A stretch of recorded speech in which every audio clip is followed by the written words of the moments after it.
Goaltender Mark Dekanich has had a lengthy professional career in various stops, highlighted by appearing in an NHL game with the Nashville Predators, the team that drafted him in the 5th round in 2006. Dekanich made the jump to the BCHL as he was coming up the ranks for the 2002-2003 season. He would play 2 seasons in the BCHL before moving on to a very successful college career with Colgate, and then his successful professional career began until he decided to hang up the pads for good in 2018. I spoke with Mark shortly after he announced his retirement. Played for a whole decade in professional hockey and have 2 young children now, and it just was becoming a little bit of a drag to move them back and forth, and the grind, going on the road for 2 weeks at a time and leaving my wife in whatever town I was playing in for 2 weeks with 1 small child and now 2, just wasn't really worth it anymore, and nobody's career lasts forever, so I figured it was time for me to call it. At this point, how do you look back on your career? Do you feel you got the most you could out of the game of hockey? Yeah, I think I'm a better person for it. I've experienced so many different things in my life because of the game, and it was a wild ride, but definitely made me a better person. What are some of the things that you cherish most that you have in your life now that you got from the game of hockey and through your journey? Well, number one, I guess my relationship with my parents. They were, my mom was a figure skater, my dad was a hockey player, so being able to relate to them, and being inspired by them my whole life, I think is obviously amazing. And then I ended up meeting my wife at Colgate University, where I got a scholarship to go play hockey at. So I guess you can say the sport was the reason why I met my wife, and now we have two little boys and a nice family. You talked about your dad playing hockey and your mother being a figure skater. How much did those skills that they have maybe translate and help you in your career, even just being as a goaltender? I guess, good genes are probably a part of it. I was pretty much born on the ice, but them instilling, hard work and always trying your best. I think that type of stuff is the most important aspect of my career that they gave to me. Take me back to when you started with the Express organization. Obviously, you would have been relatively young, but the team, as I mentioned, was in its infancy as well, just in its 2nd year in the BCHL. And obviously, you and Kyle Jones had a great opportunity to, play in the BCHL and get exposure to that level of hockey. Just take me back to that time and how it came together for you. Yeah, I was a 16-year-old kid. I was just going into grade 10. The high school, the Express was the closest junior team to me, and I was basically a walk-on and earned my spot as a 16-year-old playing in the BCHL. Fortunately enough, like I said, it was close to home because we were in North Vancouver, so I got to stay at home and go to the same high school that I was going to, but at the same time play at a high level of hockey. That was sort of it. I just walked on and made the team, and I don't remember too much of it back then, but it was quite the experience having to leave high school at noon every day to go to our practice. We practiced at 2:00, and all my friends were jealous because I got to miss half a day of school every day for the last 2 years of high school. What do you remember about that team that was starting to, find its way as a young BCHL franchise and was competitive in a lot of games? And I'm just looking at the roster now, just from your first year with the team. Brett Hemingway scoring 40-plus goals and 90-some-odd points. Andrew Ladd was on that team, and he would go on to, obviously, as we know, being a 4th overall pick and the lengthy career in the NHL, and Mark Soares. But what do you remember about some of the names that you played with on that team, if you can? Yeah, you named a bunch there. A lot of us went to university because of hockey and being recruited off the Express. Got a chance to play with David Jones, who became a great NHL player. Brandon Yip. There are a ton of guys who end up making names for themselves in professional hockey, whether it be in the NHL or the American League or overseas. I really had a good time being goalie partners with Kyle Jones for those years, and he went on to an unbelievable NCAA career and played pro a little bit too after that. So it was fun, and yeah, there were a ton of good players on my team and in the BCHL at that time. You mentioned playing with Kyle Jones, and you played with him for 2 years. Just at that point in time, when you're as young as you were, how important was a good goaltender relationship for you, and being paired with a guy like Kyle Jones for 2 years, and then in that second year, you and him really split the goaltending duties and really gave a good Chilliwack team a scare in a 7-game series. What do you remember about that relationship with Kyle for 2 years? Yeah, it was great to have a guy like that as a goalie partner, especially starting out, playing junior A at 16 years old. Like I said, I was just a kid. I guess we all were just kids, but I think I was the youngest guy on the team the first year for sure, and maybe even the second year. So, having a partner who had played in that league before and was a little bit older than I was indispensable in sort of grooming me for junior A hockey and beyond. Do you still keep in touch with him? I message with him every once in a while, yeah. Been fun following him. He has a little boy too now, I believe. So I haven't seen him in a long time, but I'm sure if we crossed each other on the street, we would stop and go for a beer or something. And then obviously your success with the Express led to an opportunity with Colgate University, where you played there for 4 years, and your numbers there were absolutely spectacular. Just take me through the process of getting to Colgate and your time there. They early on in my second year with the Express, they had scouts watching the BCHL, and we met with one of them, and I ended up going on a fly down to see the campus. And I was being recruited by a couple other schools at the time, Bowling Green, Harvard, Yale, and Brown. And I flew down to Colgate for two quick days, and just absolutely loved the campus and loved what they had to say about the program, and didn't need to go consider anywhere else. I was sold when they offered me that scholarship. What did you like about the hockey experience there, and what did you also like about the academic experience there for you? Yeah. I mean, I was always I was brought up to try your best in school and use my brain. So being able to go to a top 10 liberal arts school in the United States was pretty important to me. And at the same time, I got to further my hockey career. I ended up, like you said, putting up some pretty good numbers some years there, and after my sophomore year, getting drafted by Nashville, really sort of set me up for believing that I could be a professional hockey player, and realized a dream of mine since I was a little kid. Just looking at your timeline here, in that season you played with the Express in 03-04, your last junior year, and then you played in 5 games in your first year at Colgate, and then, as you mentioned, you were drafted in 2006 by Nashville in the 5th round.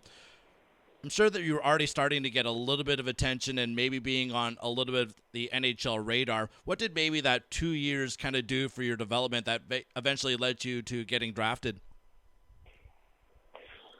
It's top level hockey, right? And exposure. I think my second year with the Express, I was on the limited viewing, or I was ranked at Central Scouting, something like that, and so I think that's what got my foot in the door. And the next year, when I was a freshman, I only played in 5 games, so that's when I was limited viewing on Central Scouting, and unfortunately had a good year my sophomore year. But playing in the BCHL, I think, prepares you, for that next level.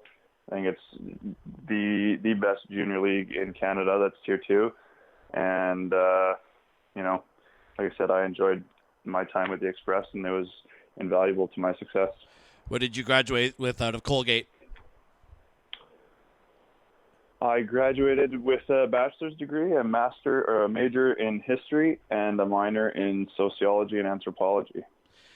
I look at you as an example of ideally what the BCHL is all about. And obviously, the attention gets spent on players that go from the BCHL and get to the National Hockey League. And in my personal opinion, there's not enough guys that get enough attention from playing in the BCHL, going on to college, getting a university degree, and having that as an opportunity to set the stage for the rest of their life. And obviously, you're in a position to do that, and now you're in a position to make the most of that education that you got, in part through the BCHL. As I look at it, what would you maybe say to a young player that may or may not be on the NHL radar, but being as a guy who's been through that experience, and say to a player that this is what the BCHL can do if you really commit yourself and get the most out of it and really put you on a great path for the rest of your life? I would just say just take advantage of it. It's anytime you can advance your education, whether it's through sports or through academics itself, I think is a great opportunity. And I don't think at the time when I was 16 years old, I was necessarily thinking, I'm going to go to this prestigious liberal arts school in the U.S. And get a $200,000 education. But it ended up becoming that. And I think that it is, super important to realize the opportunity that you have playing in that league. And now take me through your professional career. And once you graduated from college, you obviously were in the Nashville Predators system. And I guess, first of all, how did you find out you got drafted by Nashville? Actually, the draft was in Vancouver, but I was working in Wellesley, Massachusetts for a financial company who's owned by a Colgate alum. And so I didn't even know that I had got drafted. I got a text message from one of my teammates on Colgate that said congratulations, and I really didn't know what he was talking about. And sure enough, 2 minutes later, my agent called me and told me I got drafted. So the draft was in my hometown, but I didn't even go, and it was a great feeling. But I thought of it as sort of the first step in becoming a pro and wanting to play in the NHL. And then once you got into Nashville's system, just take me through how your game developed and continued to progress. And you went to Milwaukee and had a lot of success there. And eventually you got your way and got into an NHL game in the 2010-11 season. Just take me through your development there through Milwaukee and eventually getting into a game with Nashville. I got the opportunity to work with some great goalie coaches there when I was in Milwaukee. My first year there, we had Mike Valley, who is known around the Vancouver area. And obviously the head guy in Nashville at that time was Mitch Korn, who has been an NHL goalie coach for now, close to 25 years. Just winning a cup there with Washington last year. And then my second year there, we had Ben Vanderklok in Milwaukee as our goaltending coach. So I was blessed with an opportunity to be able to develop with some of the best goalie coaches in the game. Ended up having some pretty good years there, and was fortunate enough to get into a game in 2010, which was a dream come true. I wish I had, maybe had the opportunity to get into some more games, but didn't turn out that way. And the next year, an injury cost me pretty much the whole season, which was super frustrating. What do you remember about your one NHL appearance? Not much. It's tough going in relief. I think Ryan Smith scored on me, which is pretty cool to say because he was a legend who played a ton of games. But yeah, I just remember being blown out, and I got sent down right after the game. Actually, it was Pekka Rinne was healthy and was already practicing with the team, and then I ended up going into that game, but Pex was already ready, and I got sent down right after the game. What do you remember about your experience in the KHL, and what do you take out of that? Oh, it was pretty wild. I saw so many different places that I never would have seen otherwise. I got to live in Zagreb, Croatia, where my father was born. So that was unbelievable. The people there are amazing. I love Croatia. The fans were awesome, and it's super high level hockey. I mean, I still believe that the top end KHL teams could compete in NHL no problem. That's how good it is over there. What were some of the cultural experiences that you took out of your time in the KHL that you really cherish now? Just like I said, seeing those different places, seeing how other places in the world live compared to us in North America is just neat to see. And then being able to play with players from so many different places, really can add to it added to my life. Just in that, the way we're brought up is different all around the world, but we're all human beings. We were all hockey players, and that's what we shared. And then you came back to North America, splitting some time with the AHL and the ECHL in your final few years of professional hockey. Just take me through those years and what stands out for you. Well, the first year back, my second year in the KHL, I ended up having knee surgery, and so was trying to play hurt, and really was not very good as I was playing injured. Halfway through the season, finally had surgery to get it fixed, but trying to come back after that was challenging. I couldn't get a contract, and it came to be September, and actually I reached out to Mitch Korn, who had moved on from Nashville to Washington, and he said, that we could use a guy for training camp, and we might need a fifth guy on the depth chart to help mentor one of our draft picks who's going to be in South Carolina. And I jumped at the opportunity to go to Washington for training camp on a tryout deal, and ended up making my way down to South Carolina and had a really good season, and really had fun playing hockey again after that injury cost me the year before. So that year in Charleston was probably the most fun I've had playing hockey ever in my career. We had a great group of guys, and living in a warm climate was something that I hadn't really done at all in my career yet. So walking out of the rink to palm trees every day was pretty awesome. How important was it for you at that time to get back to, as you say, enjoying the game again? Yeah. I mean, it's always tough when you have injuries, and the year before, like I said, it was the second time that an injury had cost me pretty much an entire season, and it's no fun. It's tough being hurt. It's tough doing rehab, seeing your buddies play games all the time, and all you want to do is be able to be on the ice with them. But injuries stopped that, and it was a time where I needed to love the game again, and I really did. Who were some of the people and or coaches or players along the way that really stand out for you and left a lasting mark, and you would look at them and say, I wouldn't have experienced what I've experienced over these years without your help? Who would be some of those people? Definitely Mitch Korn, who I mentioned before. He's been a friend all the way through. Working with him was an absolute pleasure. There are too many others to name. I think players I played with that are still my best friends. You meet so many people along the way, and it's really a gift. Are you getting choked up about this, reminiscing? Yeah. Well, that tells you all you need to know about your love of the game, right? Yeah. And now what's next for you? And I'm just going through your Twitter feed right now, and obviously that was the inspiration for me wanting to give you a call. But you're going into a career of health and fitness, and just basically outline what's the next chapter for Mark Dekanich.